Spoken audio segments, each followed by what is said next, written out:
عصر ما قبل الأسرات في مصر القديمة هو الفترة اللي كانت قبل ما تتوحد مصر العليا والسفلى على إيد الملك مينا نرمر.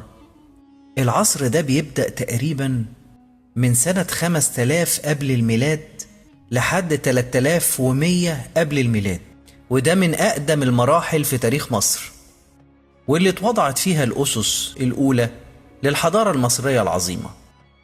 في الأول كان المصري القديم بيعتمد على الصيد وجمع الثمار،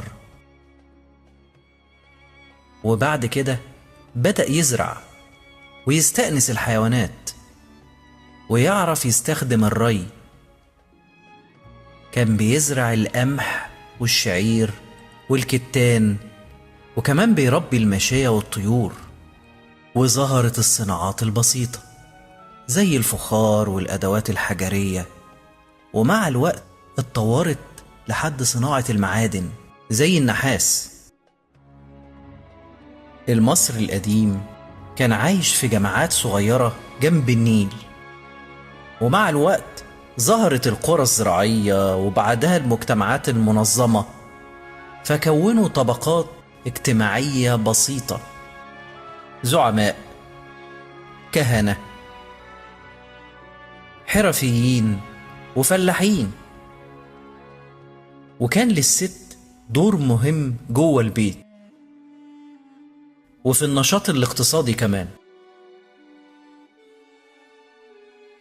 المصريين كانوا بيؤمنوا بقوى الطبيعة زي الشمس والنيل والحيوانات، ومع الوقت بدأت معتقداتهم تتطور وابتدوا يعبدوا آلهة معينة زي حورس رمز السماء، حتحور ربة الحب والأمومة. كمان بدأت فكرة البعث والخلود تظهر، فكانوا بيحفروا قبور لموتاهم ويحطوا معاهم الأكل والأدوات.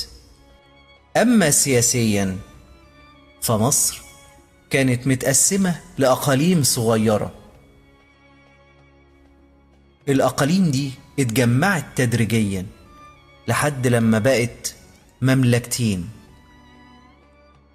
مصر العليا اللي هي الصعيد وعاصمتها نخب قرب أسوان، وكانت تتميز بلبس حاكمها التاج الأبيض. كانت إلهتهم نخبت إله النسر. مصر السفلى الدلتا وعاصمتها بوتو، وتاج مصر السفلى تاج دشرة الأحمر.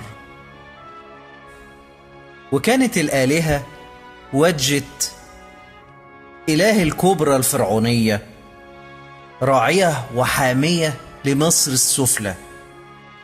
وفي نهاية هذا العصر حصلت حاجة مهمة، وهي توحيد مصر العليا والسفلى على إيد الملك مينا. فكانت بداية عصر الأسرات. فكان التاج المزدوج رمز الوحدة بشنت، التاج اللي بيجمع الأبيض والأحمر مع بعض، وده معناه توحيد مصر العليا والسفلى تحت حكم ملك واحد. وفي نهاية العصر ده اتطور الفن، وابتدت الكتابة التصويرية تظهر، واللي هتبقى فيما بعد الهيروغليفية. وابتدت العمارة تظهر، وتم استعمال الطوب اللبن في بناء البيوت والمخازن.